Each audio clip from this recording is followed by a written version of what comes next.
bajo las grandes columnas de humo y ceniza. Todas las personas disponibles para ayudar corren de un lado al otro, alejando a los heridos del fuego, removiendo escombros, aplicando primeros auxilios a los más necesitados, y cargando cajas en dirección a la entrada principal, o en donde solía haber una. Los muertos se contaban por decenas, y habían aún más heridos. El bombardeo que había tenido lugar hace tan solo unos minutos tuvo como objetivo los helicópteros, centro de operaciones y defensas de la entrada. Todos fueron destruidos con éxito. El número de militares presentes en el campamento se vio reducido en un 67%, y ahora, sin armamento pesado, vehículos, comunicaciones o defensas, estaban completamente expuestos. Como si no fuera suficiente, solo 2 de los 13 grupos enviados al exterior consiguieron volver, y sus sobrevivientes advertían de un comportamiento mucho más errático y violento en los infectados que de costumbre. Pero principalmente de un monstruo que los lideraba, mucho más grande y musculoso que cualquier persona, rápido y resistente, con una fuerza descomunal y capaz de controlar a los resucitados con sus rugidos, que por alguna razón se detuvo junto a su ejército a las puertas del campamento. No había mucho por hacer. El teniente coronel reunió sus tropas restantes, unificó los recursos y ordenó a los civiles refugiarse cuanto antes, pues esperaban un ataque inminente.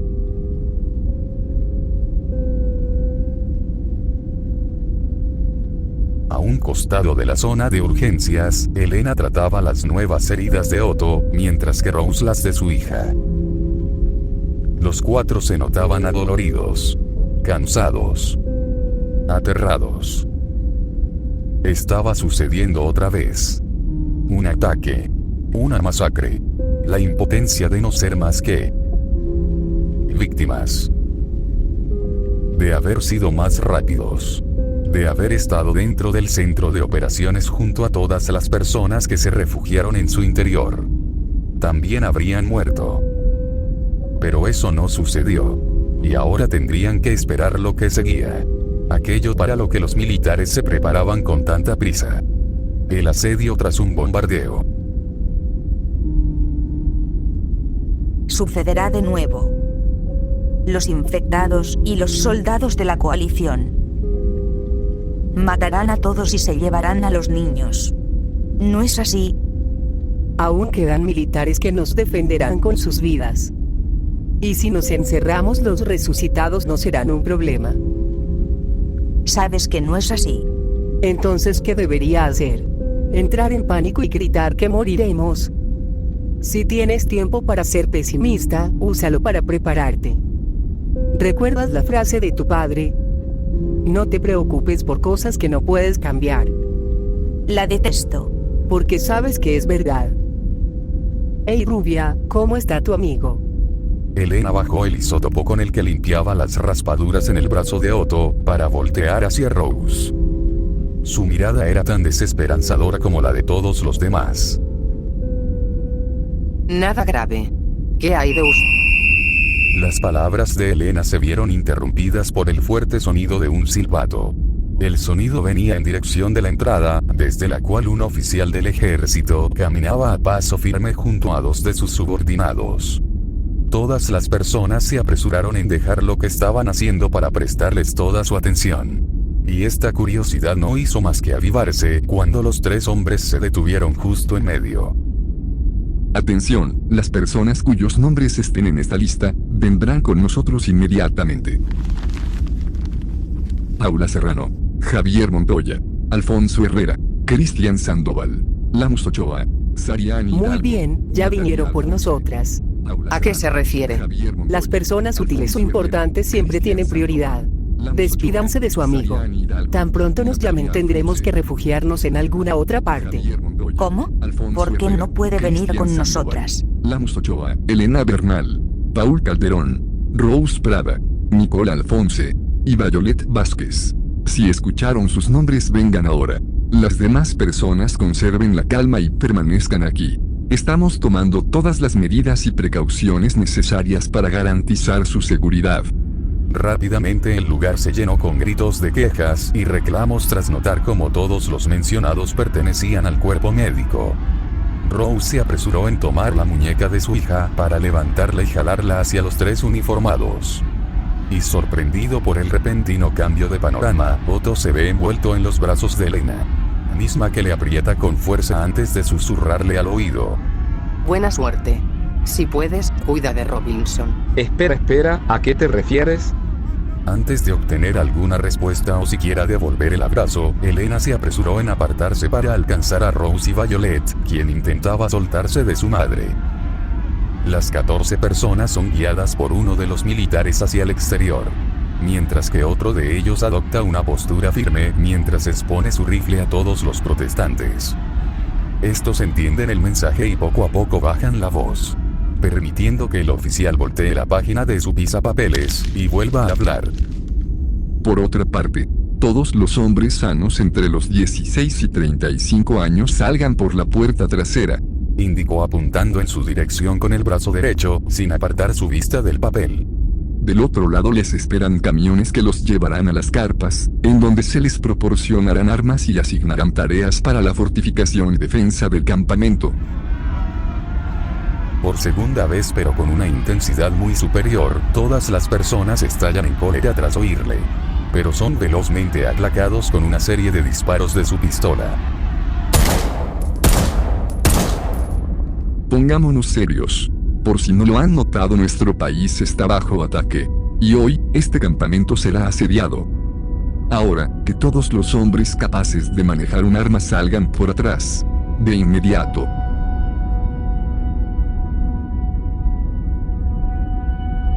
¿Qué fueron esos disparos? ¿A dónde nos llevan? Seguramente solo fueron de advertencia, no te preocupes por tu amigo. Exclama Rose sin siquiera verla, mientras aún la sujeta y arrastra de su muñeca. Pues sabe que de no hacerlo, probablemente se oponga a separarse de ellos nuevamente. Justo detrás suyo, Elena les sigue con prisa mientras observa todo el alboroto a su alrededor. El bosque aún arde. Sus llamas se expanden e intensifican cada vez más, y será solo cuestión de tiempo para que el humo cubra y cegue por completo todo el campamento. No pasó mucho para que la incertidumbre se apoderara de Elena y le obligara a averiguar lo que sucedería. Oiga, ¿a dónde nos llevan? Preguntó al soldado que lideraba el avance del grupo. A la cafetería. Ahí se refugiarán hasta nuevas órdenes. ¿Y qué hay de los pacientes médicos? Hay muchas personas en un estado delicado, recién operadas o intervenidas por máquinas de soporte vital. Se quedarán en donde están. El área médica y cafetería son los lugares más reforzados en el campamento, solo después de la entrada principal. Si ese es el caso, ¿por qué separan al personal médico de los pacientes? El hombre no respondió, y en su lugar solo frunció el ceño con fastidio mientras apresuraba el paso. ¿Los abandonarán? No podemos dejarlos a su suerte en esta situación, es literalmente cuando más nos necesitan. ¿Y ustedes están de acuerdo? ¿Romperán el juramento médico que hicieron? Gritó exaltada mientras juzgaba a las demás personas, que se limitaron a bajar sus miradas hacia el suelo. Están rompiendo todas las normas éticas que... Suficiente, cierra la boca. No podemos salvarlos a todos. ¿Qué acaso no lo entiendes? Se decidió priorizar sus vidas por encima de las suyas. Es una estupidez, solo deben reunir ambos grupos en un mismo lugar y volver a... Repentinamente el militar se giró con su rifle en alto e inmediatamente apuntó a la cabeza de Elena, que se cayó al instante.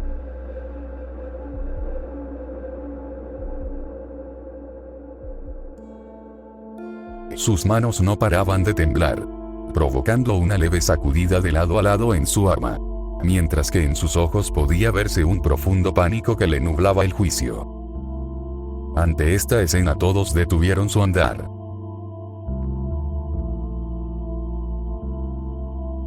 Y tras lo que pareció una eternidad, finalmente habló. No tienes ningún derecho a quejarte. Ustedes solo se ocultarán. Solo esperarán a que todo acabe. Mientras que nosotros tendremos que luchar contra esas cosas, y morir si hace falta. No tengo tiempo para esto. Todos se están preparando y yo también debo hacerlo. Así que cállate y camina, o lo tomaré como desacato y obstrucción. ¿Entendido? Sí. Entendido. El uniformado bajó su arma. Y más tarde, Elena sus manos. Lo mismo va para los demás. No necesitamos contratiempos, así que si no ayudarán tampoco estorben. Deprisa, sigan caminando. Dijo con molestia antes de tomar la delantera y liderar por nueva cuenta el grupo. Que aún más alterado que antes, se resignó a seguirle sin oposición.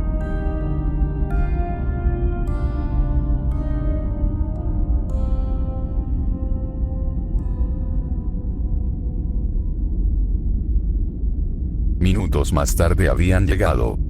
La gran cafetería gozaba de formidables columnas de concreto en sus costados, y paneles de cristal que rodeaban y permitían ver casi todo el interior de la primera planta. Sin dudas un ordenado, moderno y hermoso lugar. Pero no podía estar más lejos de lo que necesitaban para refugiarse. Es por eso que tras notar un reducido número de soldados moviendo mesas y cajas, fueron guiados por las escaleras hacia la segunda planta. A diferencia de la primera, esta solo contaba con un acceso.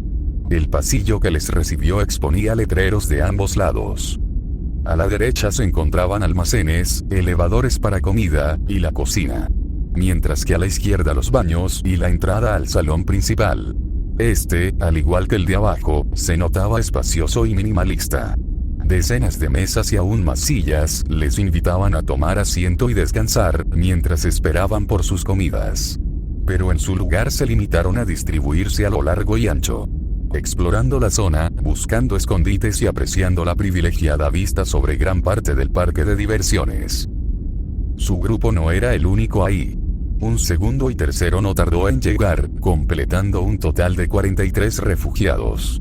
Quien parecía ser el militar a cargo, les explicó cuán apartados y ocultos estarían siempre y cuando no llamaran la atención ni salieran del salón. Pues mientras que ellos aguardarían a que todo terminara, el resto del edificio sería usado como el reemplazo del centro de operaciones. Antes de que las puertas se cerraran, una mujer preguntó por los niños, ya que no había ninguno con ellos. La respuesta fue corta y directa. Están en donde deben estar. Después de eso los militares sellaron el salón desde afuera, y volvieron a sus puestos. Y mientras que Rose entabló conversaciones con sus colegas, Violet y Elena se apartaron hasta uno de los ventanales.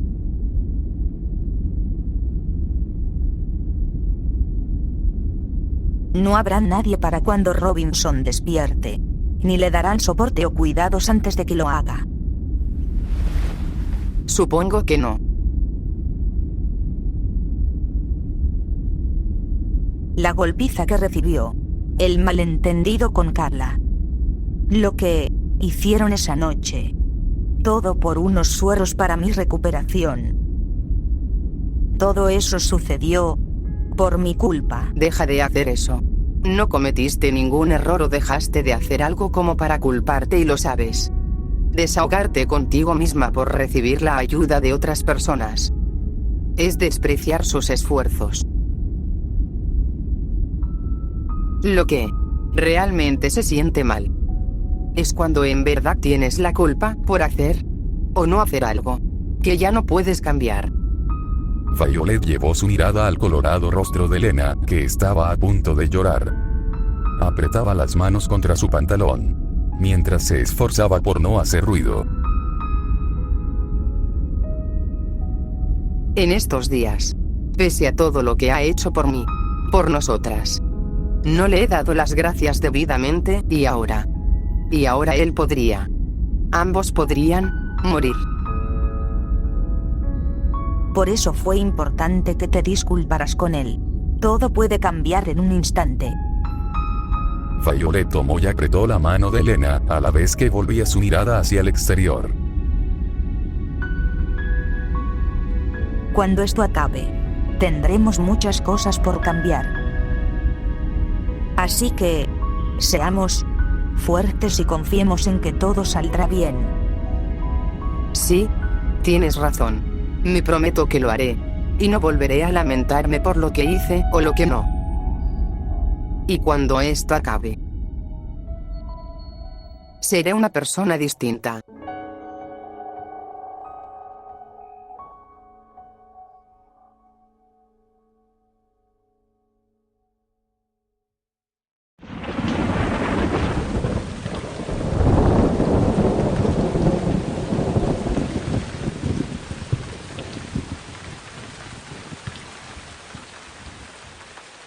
Diciembre 29.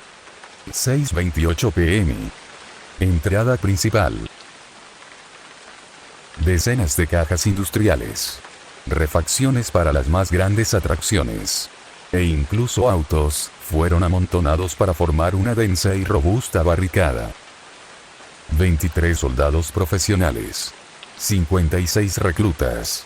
Y 138 civiles. Eran los números de la última línea defensiva. La lluvia finalmente consiguió apagar las llamas en el bosque y detener el incendio forestal que ya había tomado varios kilómetros cuadrados, e intoxicaba a las personas. Ahora, todos observaban cómo el sol se ocultaba por completo, y les dejaba a ciegas.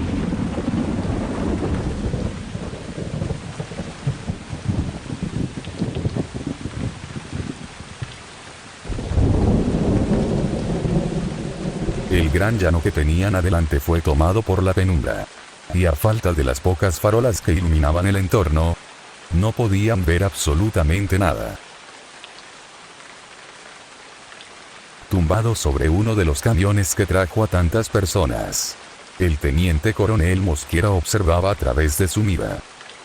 No había nada. No porque estuvieran solos. No había nada, porque no podían ver nada. Cientos de infectados podrían estar corriendo hacia ellos en ese momento. Y no se percatarían de ello hasta oír sus pasos sobre la hierba.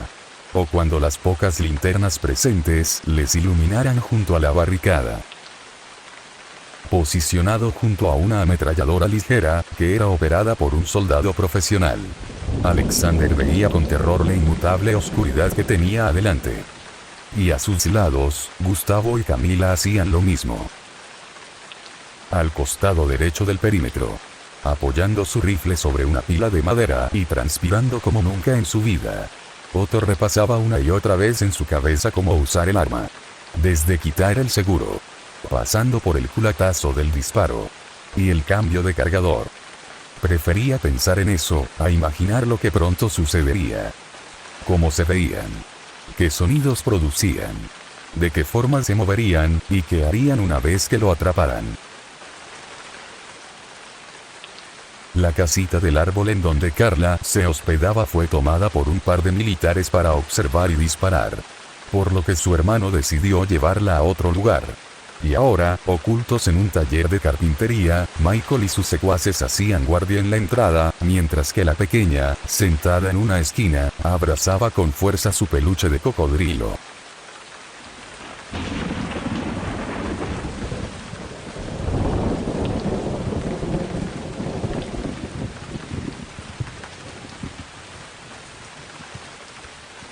$3 minutos. 5 minutos. 7 minutos. Cada segundo era una tortura psicológica para todos.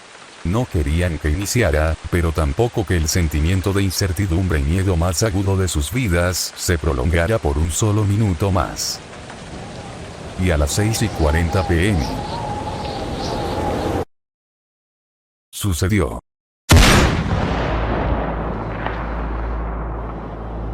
El fuerte y ensordecedor disparo de Mosquera hizo que todos dieran un salto del susto.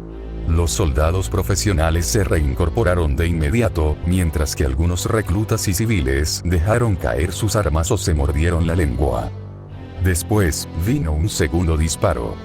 Rápidamente, el tercero, cuarto y quinto. Los militares más cercanos, que tenían las escasas bengalas de mano que no fueron destruidas en el bombardeo, se apresuraron en encenderlas y arrojarlas sobre la barricada, iluminando todo el frente con un tétrico rojo claro que presagiaba el inicio de la masacre. Poco a poco el lejano ruido de lamentos y gritos se hizo presente. causando escalofríos e intensificando los temblores de todos en la entrada. Mientras el teniente coronel seguía disparando junto a los otros pocos francotiradores, algunos de los civiles comenzaron a llorar, morderse los labios o quejarse en silencio. Podían sentirlo. Cuando el suelo comenzó a retumbar, era como si decenas de caballos galoparan en la oscuridad. Esa fue la gota que derramó el vaso y causó que muchos civiles entraran en pánico, gritaran y arrojaran las armas antes de escapar. Pero nadie se molestó en reprenderlos ni sujetarlos. No podían hacerlo. No ahora, cuando estaban justo por verlos. Y eso fue justo lo que sucedió.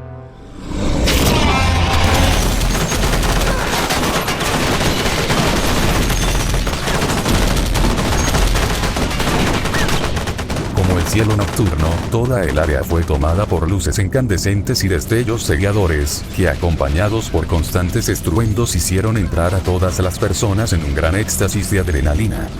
Los reclutas y civiles no entendían nada, solo disparaban sin control en dirección a las formas humanoides que aparecían junto a la barricada, destrozando y arrojando sus cuerpos casi al instante.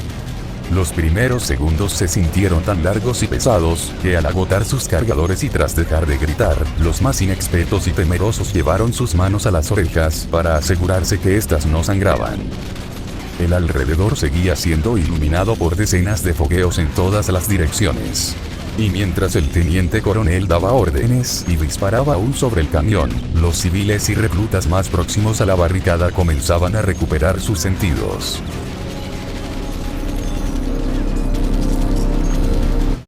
Justo a tiempo para ver cómo más de 700 infectados la aplastaban y entraban al campamento.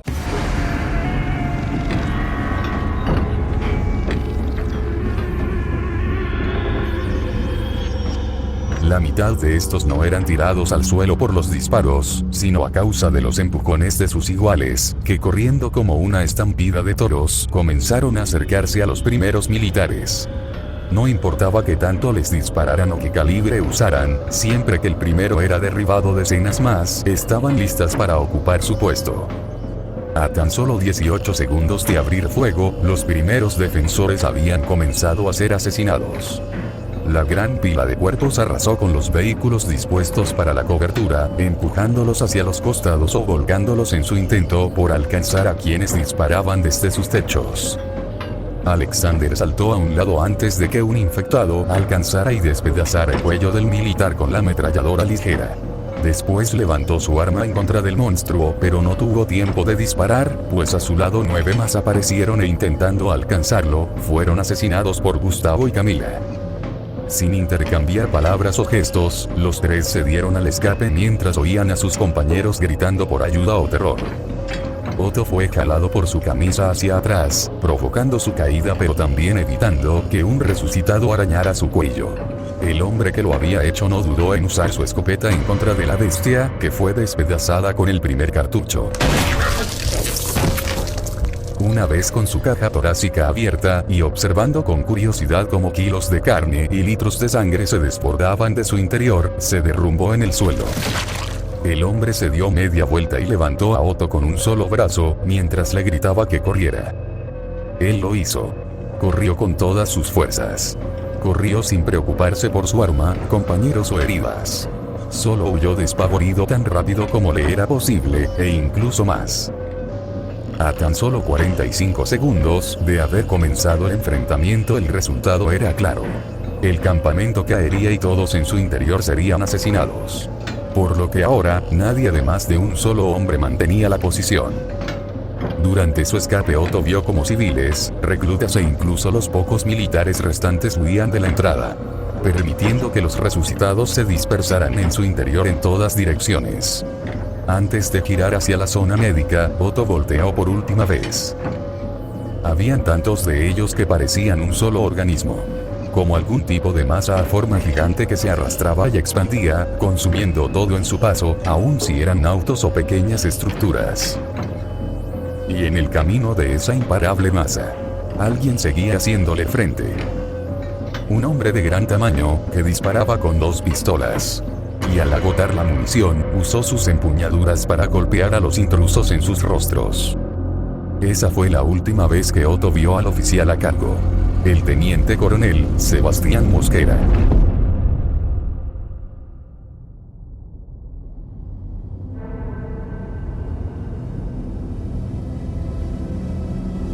Maldita sea, acabaron con nosotros en un instante, es imposible ganarles.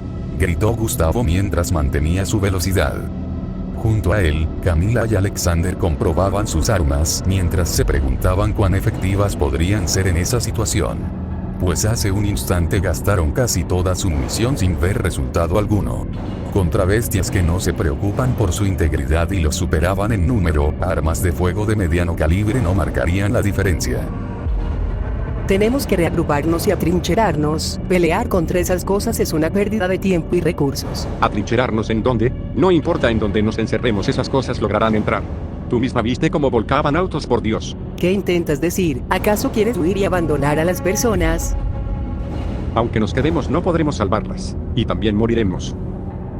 Alexander, quien iba hasta adelante, se detuvo en seco. Y tomando la oportunidad para descansar, Gustavo y Camila también lo hicieron. Entre jadeos y nerviosos vistazos alrededor, ambos le dieron los segundos necesarios al policía como para pensar en un plan y recuperar el aliento. Es tal y como dicen. Quedarse es suicidio, pero abandonar a estas personas no es una opción.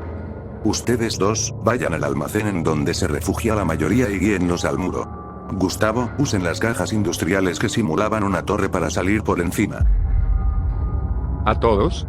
Hay niños y ancianos entre esas personas. Tardaremos mucho en sacarlos de esa manera. No importa, los resucitados no saben en dónde están. Tardarán en encontrarlos. ¿Qué hay de ti?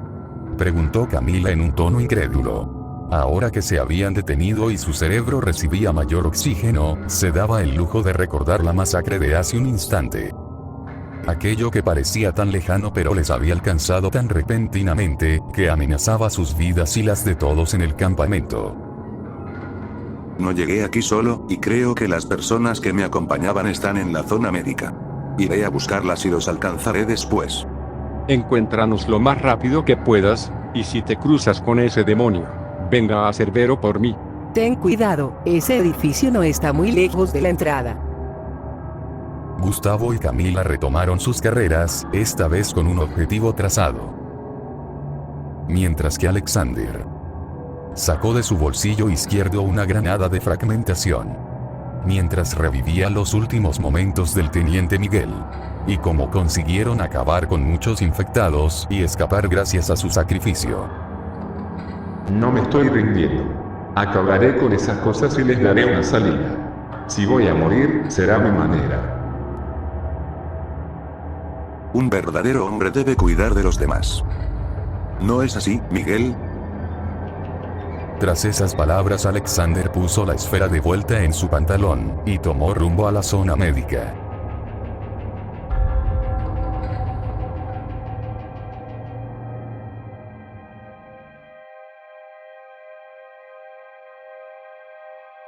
El fuerte sonido de la puerta golpeando contra las paredes asustó a todas las personas en el pasillo de urgencias, mismas que giraron de inmediato, y se encontraron con un aterrado y agotado recluta manchado de sangre.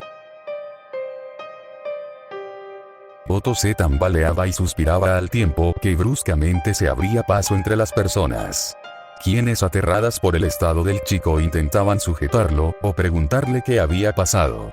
Pero él seguía con su camino, ignorando por completo las voces y manos a su alrededor. Unos segundos después y en la misma puerta, algunos reclutas y civiles más comenzaron a aparecer. Algunos heridos en busca de ayuda, y otros con el mismo propósito del alemán: encontrar y sacar a sus seres queridos de ese lugar. Finalmente, en el área más apartada de la entrada, el cuerpo de Otto falló y le hizo desplomarse sobre el suelo. Sus ojos se desajustaban constantemente, impidiéndole enfocar correctamente y causando un efecto visual similar al de quitarse y ponerse varias veces gafas no recetadas. El corazón le latía con tanta fuerza que le parecía que podría explotar en cualquier momento. Y sus manos No solo temblaban sin control. Había perdido por completo la fuerza en ellas. Tanto, que el simple hecho de mover sus dedos se había convertido en una ardua tarea. El cerebro humano tiene una comprensión por segundo limitada. Así como una persona no puede ver una fotografía de un paisaje por un solo segundo y recordar exactamente cada detalle. Al vivir demasiadas experiencias contundentes en tan poco tiempo, el sistema elige desconectarse por un momento para no sobrecargar las redes neuronales. Durante este tiempo el cuerpo es controlado por los instintos y memorias de la persona, priorizando su supervivencia por encima de cualquier otra cosa. Y ahora, una vez recuperada su conciencia, cada memoria, sensación, sentido y pensamiento aparecían repentinamente en su cabeza. Los rostros de los infectados, los gritos de las personas, los cegadores flashes de su cañón. Todo eso y mucho más inundaban su mente. Hasta que llegó a su límite.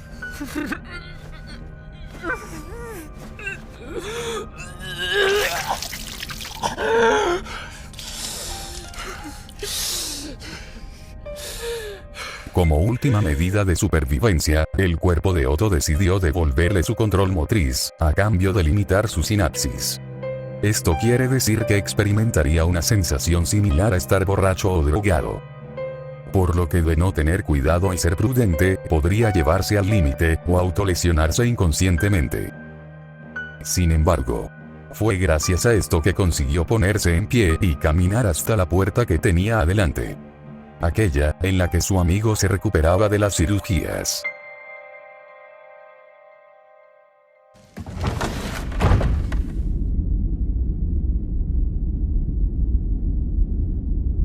El interior de la habitación apenas era visible, gracias a la tenue iluminación del pasillo.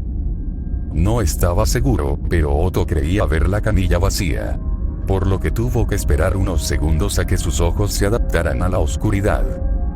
Y fue entonces, que notó la silueta de alguien parada junto a la ventana. Robinson. ¿Cómo es que estás? No, así es mejor. ¿Puedes caminar por tu cuenta? Preguntó mientras entraba, y caminaba en su dirección.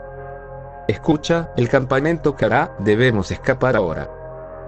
¿Me oyes? Robinson.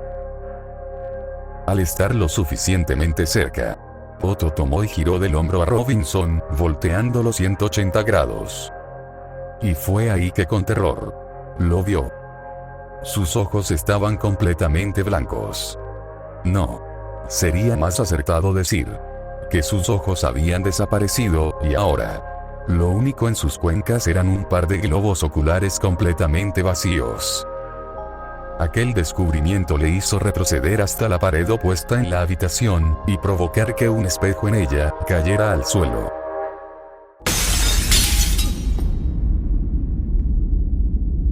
El sonido del cristal fracturándose funcionó como un rotundo despertador a máximo volumen. Pues repentinamente las luces parpadearon en la habitación por un segundo. Y al volver a la profunda oscuridad que les rodeaba, los ojos de Robinson habían vuelto a la normalidad.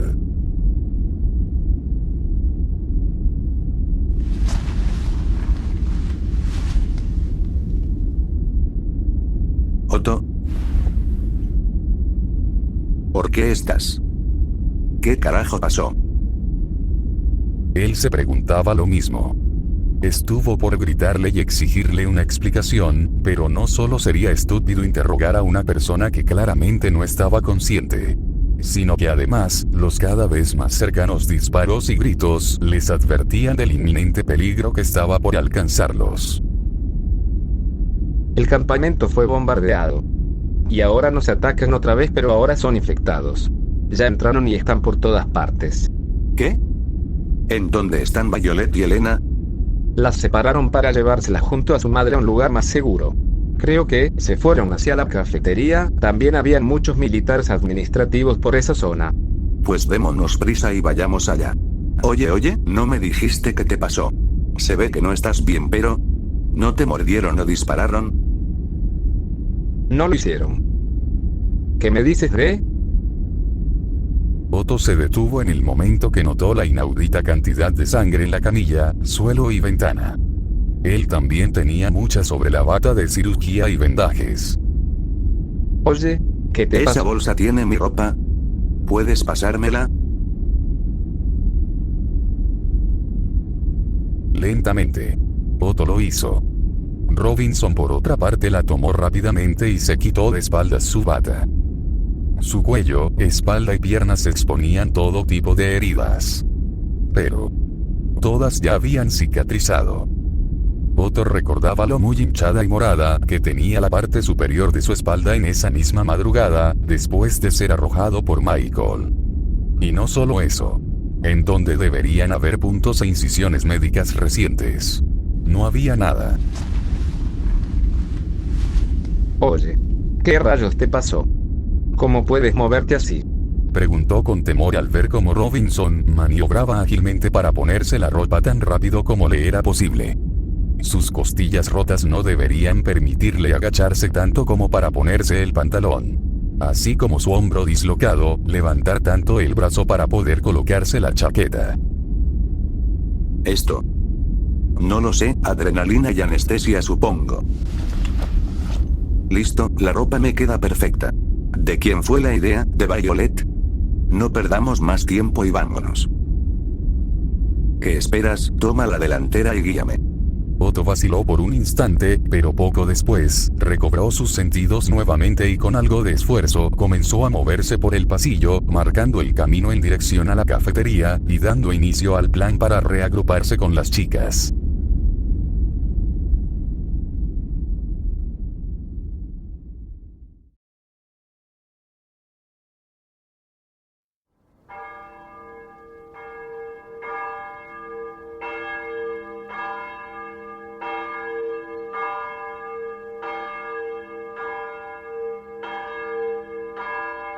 En el interior del almacén donde la mayoría de personas se refugiaban.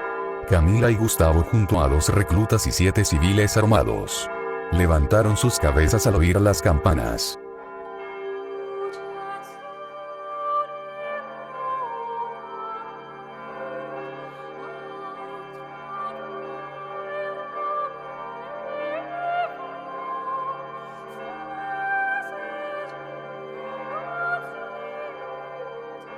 De alguna manera, eran hermosas.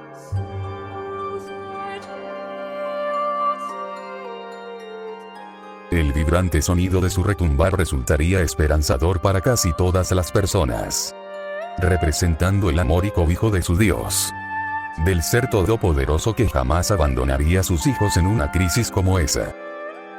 Desde el interior de la casa de su padre volarían ángeles dispuestos a purgar a todos los demonios que atormentaban la tranquila velada. La sangre del Señor cubriría y protegería a todos aquellos dispuestos a arrodillarse ante su omnipotente aparición. Y con los infinitos y relucientes cantos que surcarían el entonces claro y despejado cielo blanco, erradicarían al mal. No obstante, había un problema. Algo que cambiaba el significado de esas campanas. En ese parque de diversiones no había ninguna iglesia.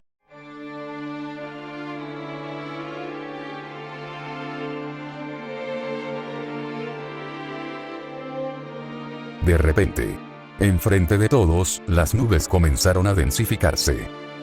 La poca luz de la luna fue consumida casi al instante por el cielo.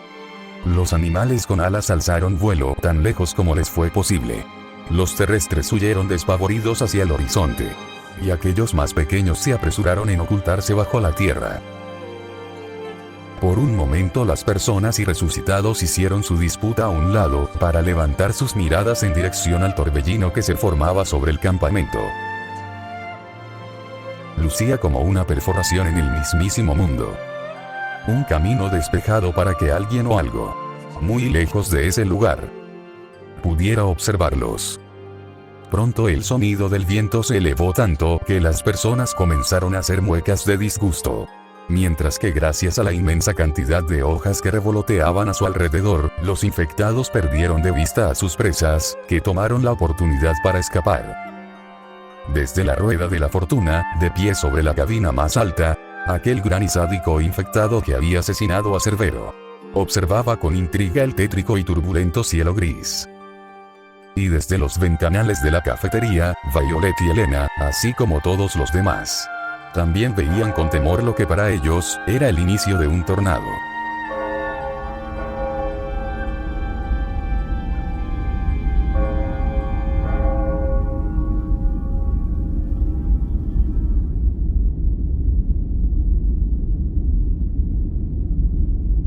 De un momento a otro, todo terminó.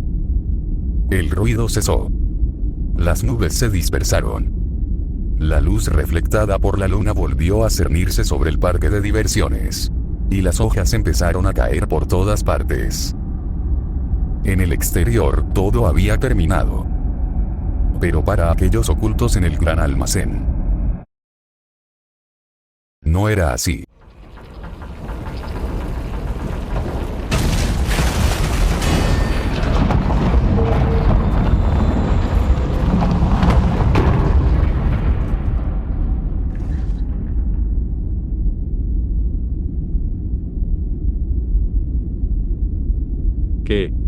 ¿Qué demonios es esa cosa?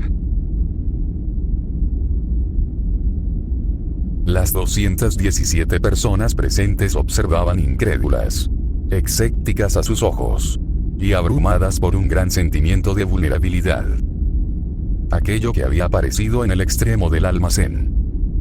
Una gran esfera negra, suspendida en el aire gracias a los oscuros y abstractos tentáculos que la sujetaban de las columnas. Emanaba un terrible aroma nunca antes inhalado por nadie. Su viscosa apariencia causaba asco en quienes la veían. Y de su parte inferior goteaba un oscuro líquido que hacía humear el suelo. Las madres apartaban a sus hijos y les impedían ver esa cosa. Los ancianos rezaban suplicando la ayuda de su señor.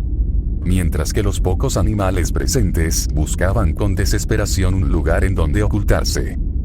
Aquellas personas armadas también estaban anonadadas.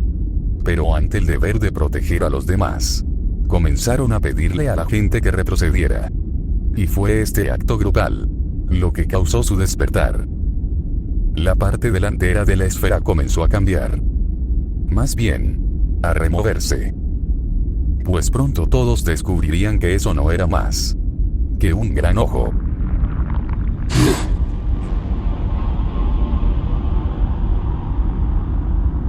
Los pequeños comenzaron a llorar, y poco después los grandes les siguieron. Ahora la atmósfera del lugar era sumamente pesada, y de no hacer algo pronto, un absoluto pánico se apoderaría de ellos.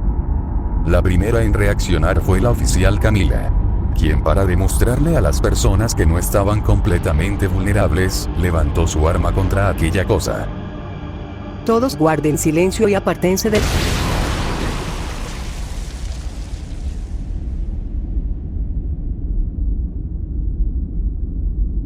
Como pétalos flotando por un campo de flores.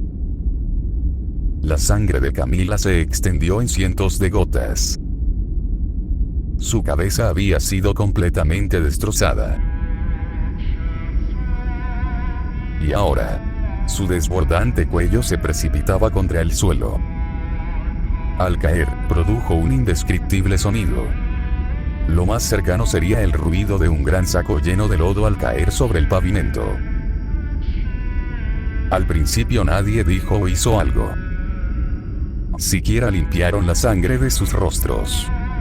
Ignoraban por completo los fragmentos de carne y hueso dispersos por doquier. Solo la veían a ella. Mientras se preguntaban ¿qué acababa de suceder? El ojo se movió. Veía fijamente el cadáver. Y pronto, de su lado izquierdo, una boca surgió. Álvaro fue el primero en emitir un sonido. Tan solo fue un suspiro. Pero en el instante que lo hizo el ojo le miró, y entonces su cabeza también explotó.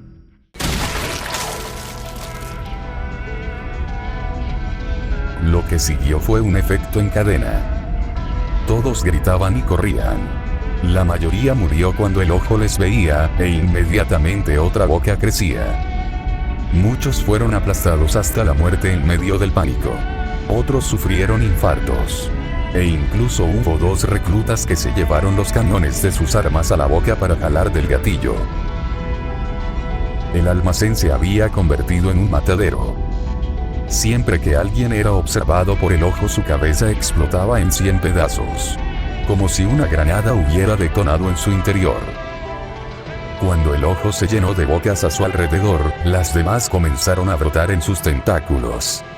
Niños, ancianos, perros, personas sanas o enfermas. Todos eran masacrados por igual. Y llenando las paredes así como el suelo, cubrieron el almacén de un rojo apagado y su aire de un fuerte aroma a hierro.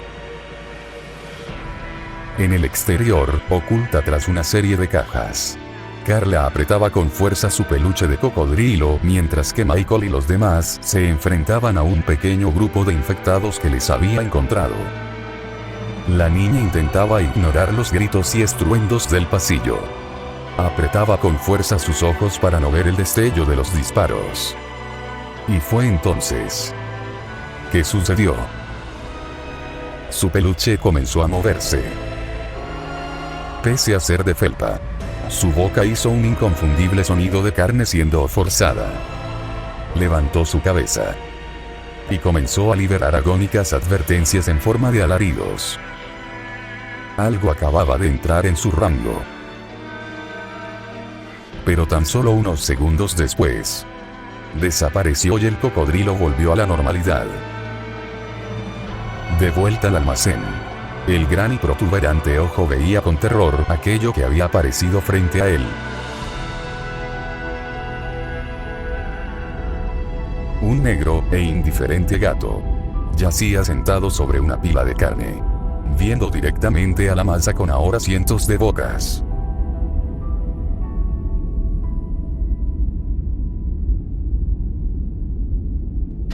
Repentinamente uno de los tentáculos del ojo soltó la columna y a una extraordinaria velocidad arremetió contra el animal.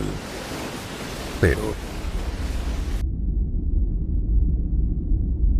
la extremidad desapareció antes de tocarlo.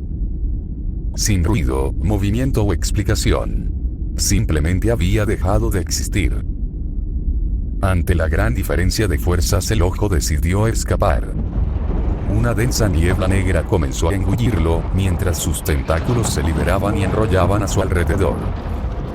Fue ahí que notó la desaparición del animal. Y al bajar la mirada lo vio sentado, esta vez enfrente suyo. Sus tentáculos se movieron una vez más. Pero nuevamente, antes de tocarlo.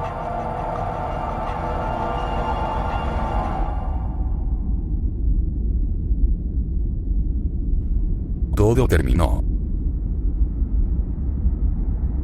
Ambos desaparecieron del almacén, dejándolo lleno de cadáveres y sangre.